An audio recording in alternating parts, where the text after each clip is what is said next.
मैंने काले बाजार में दो बेहद खूबसूरत जुड़वां लड़कियों को देखा, लेकिन मेरे पास इतने पैसे नहीं थे कि दोनों को खरीद पाता। इसलिए मैंने छोटी बहन को चुना। उसका चेहरा बेहद मासूम था, लेकिन वो मुझसे बिल्कुल नफरत करती थी।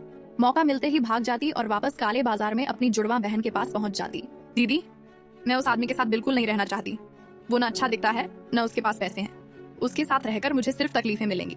लोहे के पिंजरे में बैठी उसकी बहन, जिसकी गर्दन और कंधों पर जंजीरों के निशान पड़ चुके थे, फिर भी नरम आवाज में उसे समझाती रही। मैं दरवाजे पर खड़ा चुपचाप उनकी बातें सुन रहा था। तभी मेरी नजर बड़ी बहन की उस कोमल मुस्कान से टकराई और मेरा दिल एक पल को ठहर गया। उसी दिन मैंने अपना घर बेच दिया और बड़ी बहन को भी वहां से छुड़ा लाया। रहने की कोई जगह नहीं बची, इसलिए हम तीनों एक छोटे से बेसमेंट में रहने लगे। कमरे में सिर्फ एक बिस्तर था। मालिक, मैं यहीं फर्श पर सो जाऊंगी। वैसे भी आपने मुझे सिर्फ अपनी बहन की वजह से अपने साथ रखा है।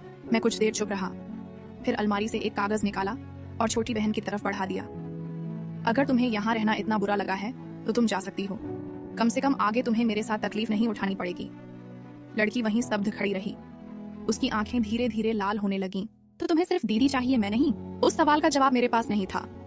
अगली सुबह जब मैं चेहरा धो रहा था तो गर्दन पर बने दांतों के निशान गहरे बैंगनी हो चुके थे। हल्का सा छूने पर भी दर्द होता था। मैं खुद को समझाता रहा कि कुछ दिनों में सब ठीक हो जाएगा, लेकिन जब आईने में अपनी साधारण सी शक्ल देखी तो आंखें भर आईं।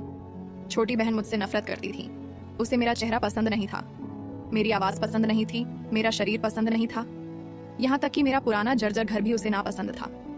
पिछली रात झगड़े के दौरान उसने गुस्से में सच कह दिया था। उस वक्त तुमने जबरदस्ती मुझे अपने साथ ले जाने का फैसला किया था। मैं अपनी मर्जी से तुम्हारे साथ नहीं आई थी। अगर मुझे चुनने का अधिकार होता तो मैं कभी तुम्हें अपना मालिक नहीं चुनती। मैंने आखिरी उम्मीद के साथ पूछा, क्या इस एक साल में तुम्हें मेरे लिए जरा सा भी लगाव नहीं हुआ? उसने बिना एक पल सोचे जवाब दिया, नहीं, बिल्कुल नहीं। उसकी आवाज में जरा भी हिचकिचाहट नहीं थी। मेरी बची कुची उम्मीद भी उसी पल टूट गई। मैंने चेहरा धोया, आंखों की नमी पोंछी और गर्दन के निशान पर कंसीलर लगा लिया। काम पर निकलने से पहले मैं उसे खोलने उसके कमरे में गया। वो कालीन पर बैठी थी, सिर झुकाए जैसे सोने का नाटक कर रही हो। मैं उसके पास बैठा और धीरे से उसके हाथों की गांठ खोलने लगा। मैं ऑफिस जा रहा हूँ, क्या तुम आज घर पर मेरा इंतजार करोगी? वो हंस पड़ी। अगर खोलना ही नहीं था तो सीधा मना कर देते। मैंने बिना कुछ कहे उसकी रस्सियां खोल दी। वो हैरानी से मुझे देखने लगी। तुम सच में मुझे आजाद कर रहे हो? लेकिन मैंने ये वादा नहीं किया कि मैं घर पर तुम्हारा इंतजार करूंगी। मैंने हल्की मुस्कान के साथ कहा, ठीक है, बस जाते समय घर की चाबी साथ ले जाना। मैंने उसे पिछले साल सर्दियों में काले बाजार से खरीदा था। कोई खास वजह नहीं थी। वो बेहद खूबसूरत थी, लंबी पतली कमर और आकर्षक व्यक्तित्व वाली। सच कहूं तो उस वक्त उसकी जुड़वा बहन भी मुझे पसंद आई थी। दोनों लगभग एक जैसी दिखती थीं। सारी जमा पूंजी सिर्फ एक को चुनने के लिए काफी थी। मैंने सबसे महंगी को चुना, ये सोचकर कि वो हमेशा मेरा साथ देगी। लेकिन एक साल बाद मेरी जिंदगी पहले से भी ज्यादा उलझ गई थी। कभी कभी मैं सोचता, अगर उस दिन मैंने बड़ी बहन को चुना होता तो क्या मेरी जिंदगी अलग होती? शाम को ऑफिस में सहकर्मी ने पूछा, बॉस आज सबको खाने पर ले जा रहे हैं, चलेगा? मैंने सिर हिला दिया।